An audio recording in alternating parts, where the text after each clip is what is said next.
Let's get back then to the big story of the day at the Prime Minister meeting. 5 select editors, one of whom is now joining us. Kumar Ketkar, thank you so much for being with us to tell us what exactly the Prime Minister said. We're going to be requiring really your assistance in interpreting the Prime Minister's words for us, but also being joined to get some other reactions. Dilip Cherian, who was here with us on Monday to say that the Prime Minister should speak, but he's done it in a lukewarm sort of a fashion, I have to say. Mohammed Salim also joining us to give us his perception of what's been happening. Dilip Cherian, who's an image and brand consultant, is this the best way the Prime Minister could have repaired his brand, is what we're going to ask you. And once we've heard from all of you, we will throw some of your comments at the Congress party, at Manish Tiwari, who's going to be joining us very shortly. But Kumar Ketkar, if I could just start with you first. Your overall sense of what the Prime Minister said, because again, as I've been saying all along, we are requiring the 5 of you to really interpret for us what the Prime Minister's message to the nation is. Well, I won't be audacious enough to interpret what Prime Minister said, but I can definitely say what he candidly said and actually disarmed us by his total frankness. And what was surprising perhaps to at least some of us was that he would be actually, we thought, shrinking, he would be withdrawing, he may give ambiguous answer or he would avoid answers. He did neither. Originally the meeting was perhaps planned for 60 minutes. It went up beyond 90 minutes, close to 100 minutes. And he answered almost every question which we thought we may be embarrassing him. Whether it is Rahul Gandhi, whether it is so-called Sonia Gandhi's remote control on his government, or him personally, or Ramdev Baba's arrest and the following chaos, or Anna Hazare's Lokpal bill and whatever happened. He in fact made it clear that Anna Hazare and Ramdev Baba, I am not questioning how many people are with them, but they are raising questions of national concern, and therefore I was keen, out of way I went, to send my very senior cabinet representatives to airport and to meet him. They did not go there to welcome him, they went there to meet him and get his version as to how he proposes to solve the problem, so that can be incorporated into solving the riddle. But he said he agreed. In fact, he went on TV saying that 90% of the issues have been sorted out. But when he went to Ramlila ground, he changed his position and created a kind of a different scenario and different kind of a crisis. Right. He went out of way to meet not only Anna Hazare but the entire membership, most of the members, he said, of the civil society, and he also discussed with them what are the aspects, and he said he does not discard anybody raising a national issue, national question. He is very serious and to discuss with them and solve with them, because he says he does not have a magic wand. Not only he, nobody has a magic wand to eliminate and eradicate corruption at will. And so I think that magic wand should not be expected from him or the government. All right, Kumar, we are going to just take some of the highlights of what he said and get some quick reactions to them. The other major point, which I think a lot of people have seized upon, is what he said about Rahul Gandhi and general secretaries in the Congress party coming out in public and saying Rahul Gandhi should take over. Could you just tell us again what exactly did the Prime Minister say on that subject to you? Well, I don't have my taped version, but my memory is reasonably strong, and he very categorically said that the issue is not on the agenda. The issue has not been raised before him by the President of the Congress party, that is Sonia Gandhi. It is not on the UPA agenda, and in Congress party it is quite normal, and it has been tradition in Congress party to speak sometimes out of turn or openly or express their views directly, and therefore they have done their views, they have expressed their views. That does not mean that I am immediately going to respond. The issue when it comes, I am ready to step down any moment, because I also support that the youth should be leading the country. But that does not mean that at present the issue has come. The issue has not even been raised in the party fora or in UPA fora. So he said it is not a question of disputing what the other party members have said about Rahul Gandhi. It is simple expectation that if I am expected to step down, I am absolutely ready any moment. Right. On the question of corruption, before I get reactions from some of the others, on the question of corruption, he had a couple of things to say. One, he did attack the media, perhaps justifiably, saying that the media has become accuser, prosecutor, and judge all rolled into one. But on the question of corruption, he pretty specifically said, my conscience is clear, but I may have been soft. So was that a rather candid confession from him, or an admission that maybe he should have been a bit more vigilant, much tougher on Mr. Raja than he was? What exactly was the tenor of his comments on that? Well, I won't consider soft and vigilant are the exact terms, though he said that I may have been soft, but that does not mean that he was not vigilant, because he gave so many examples of his being vigilant.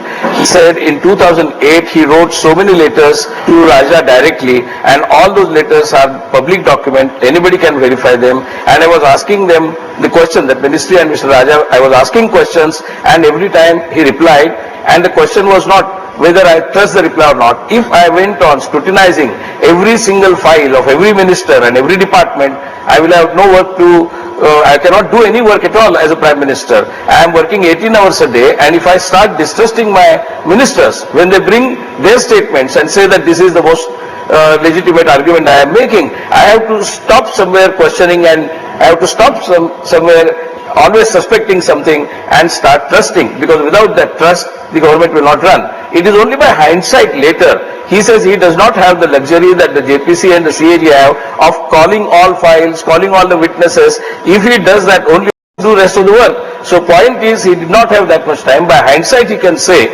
that I was a little soft, he said, but that does not mean I was not vigilant, because I was raising question, I was asking question, and finally going by trust. All right, Kumar, just stay on with us. I just want to get some quick reactions to that.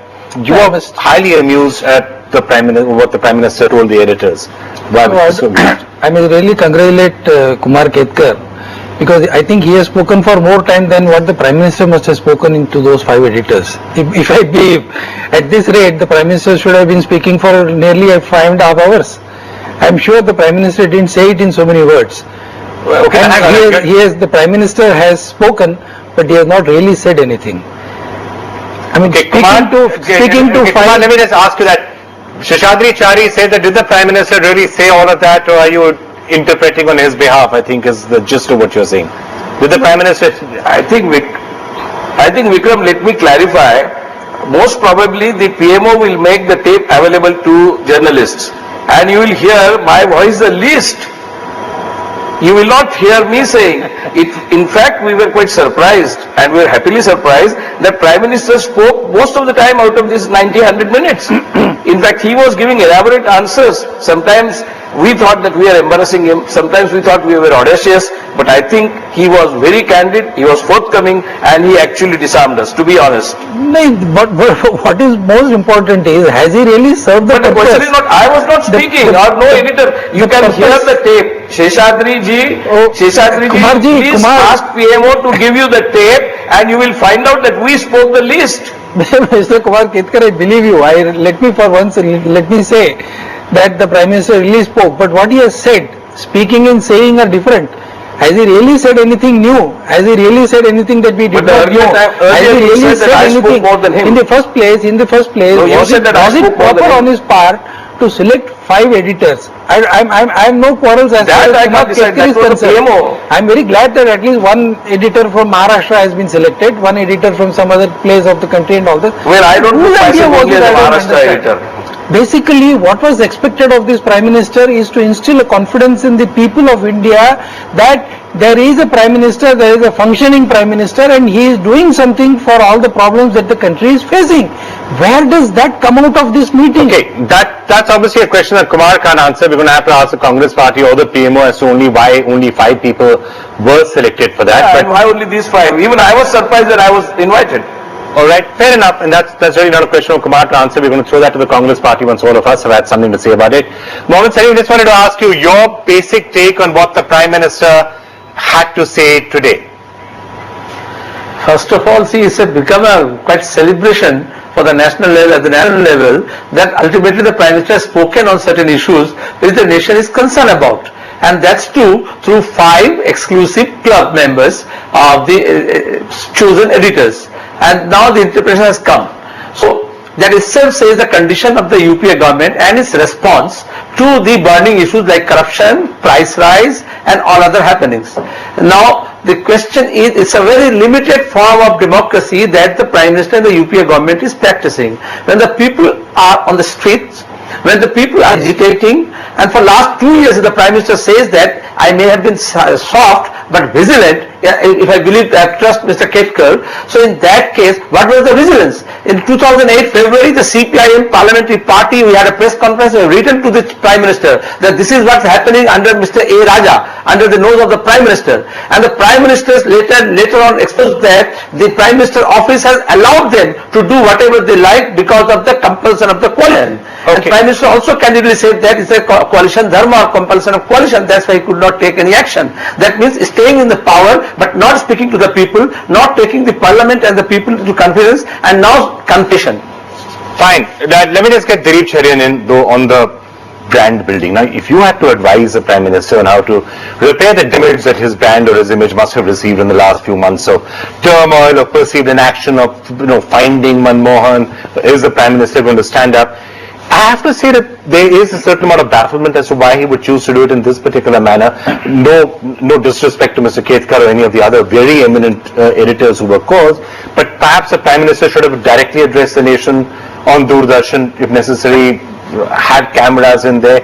Would that have been a more sensible way of doing things? As far as brand Manmohan is concerned, he has certain problems and certain issues which he has to face. That's one set of things.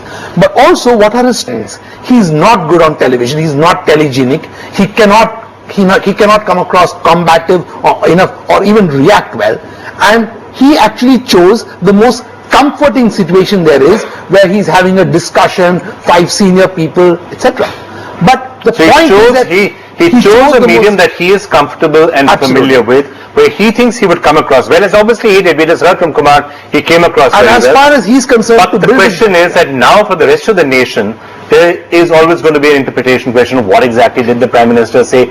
Maybe he could have just had that entire session televised. He could have had this whole thing cut through if he had something to say which was forward looking. Here he was in a defensive position, trying to react to questions without having anything to build his own brand. Kumar Ketkar, let me just ask you, you are of course the person's best position to answer all this, you were actually there. The issue of the Prime Minister's perceived inaction, he hasn't spoken yet and then he chooses to do it this way, what would be your take on that? Well, I don't think there was a great media strategy plan, because he answered right in the beginning. In fact, not answered, he made a statement because our questions had not begun. Initial 15-17 minutes that he made that statement, he said there was a growing perception that I am non-communicative, I am not responding, and perhaps the impression may grow that I am a lame duck Prime Minister. That actually word was used later by another editor. He said, I wanted to clear that impression that we are working particularly with Sonia Gandhi and the party and the government are working perfectly in tandem. There is no tension on me from the party end. There is no specific tension on the UPA end. And the feeling that apparently I gather from the media that I am cornered and I am completely helpless, I think I wanted to clear that impression out, saying that I am very much handling the situation, but handling the situation and solving the problems are not the same things. And therefore, I want to tell you that these are the issues, and these issues I am tackling as a Prime Minister. But Mr. Ketkar, the point that Dilip was making, could this have perhaps, the Prime Minister probably chose to do it this way because he's the most comfortable with 5 or few senior editors out there. Maybe. But from the point of view of achieving what he wanted to achieve, would it perhaps, to your mind, be better if he just allowed your interaction to be televised? You're saying that they might be releasing the tape or something, but essentially,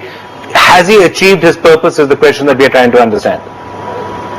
But Vikram, please let me make it clear that there is no reason why he should be in a comfort situation with me. I don't know him so well. I know him, of course, for more than 25 years. The point being, seen in a non-televised, not live television, but sitting and chatting with 5 senior journalists is something that He's comfortable with. He'd be more comfortable with than a live television. Why should everybody? Why not a more open press conference? No, but why should everybody be telegenic, and why should everybody be television friendly? There are some people who have ways of expression. I think Abraham Lincoln would have lost the election today because he was not He was not nominated as the president. Whereas here is a person who says that I was nominated as the Prime Minister. He says I am here because of the party. I will go if the party wants me to go. The world has changed. The world has moved on. Democracy has moved on, and you're living in a world where instantaneous judgments are taken. People are interested in knowing things live. It is no longer the world which we were used to before. And in terms of brand building, you have to take into account what is the environment in which you're living. All right, fair enough. Mohammed Salim, let me get some final thoughts from you, and then we're going to be putting all of this to Congress spokesperson just after the break. But Mohammed Salim, your final thoughts on what the Prime Minister has been able to achieve today. Has he achieved what he wanted to?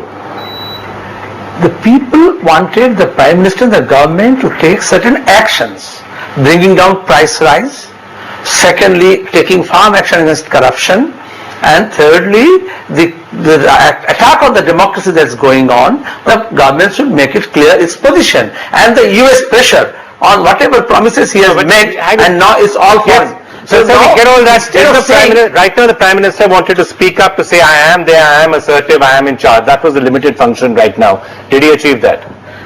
So existence is proved now that we have a Prime Minister. Kumar Ketkar, typical media. Kumar Ketkar, let me get your final thought. If you had to sum up for us the entire session and what it may or may not have achieved, what would your view be? And then we'll throw all of this to most of the journalists tend to distrust the spoken word and the written word, and they look for the body language. And if I don't know, I have not discussed my interpretation of that body language with other editors, but my interpretation of the body language that he displayed was that he was confident, he was self-assured, he was extremely relaxed, he was quite jovial, and he was in a perfectly chatting mood, sometimes going back to Pakistan in his childhood kind of memoir. And I think he was not perturbed, he was not under tension, and he was not remote control, and I don't think Sonia Gandhi was speaking to him in the ears. That's one thing which he doesn't get from television. There's no one actually in his ear telling him what to do. Thank you all so much for joining us on a perspective. But Manish Tiwari now, I have to tell you what the sum and substance have been. Kumar Ketkar, who was there at that session today, said the Prime Minister came across very well to the 5 editors who was there, had a lot to say to them, clarified his position to them. But I have to say all of us have been struggling with the question of, if the Prime Minister wanted to speak out to the nation, would it not have been better to have allowed this session to have been televised, for him to have directly spoken to the nation, as opposed to doing this in this slightly circuitous manner? Well, Vikram, I think I need to take you back to last July when the Prime Minister had a full-fledged press conference with the entire electronic and print media in attendance. In February, he met editors of the electronic media. That was fully televised. If he decided to meet, editors of the print media in a different setting, I think it's entirely his prerogative, and he's entitled to that prerogative because, the electronic media has a different dynamic. The print media has a different dynamic. Given the fact that the space constraints or the time constraints in the print media are a little less than the electronic media, he spoke at length on a variety of issues, and if you go through the opening remarks, he possibly covered the entire spectrum of issues which possibly fall to the domain and responsibility of the Prime Minister of India. Okay, so he wanted to go into depth and not do soundbite. Entire spectrum, expect spectrum. Ouch. No, he covered that very I about 2G spectrum. He should have spoken about Indo-Pak spectrum. Okay. Manish, he would have spoken about the Samjhauta Express also. There are a number of other issues that the Prime Minister is supposed to... Fine, Manish, so you're saying electronic media is for spokesperson like you who know how to deal with sound bites. Prime Minister did what he was more comfortable in. Just wanted to ask you, Prime Minister said he is willing to step aside for Rahul if the party wants him to.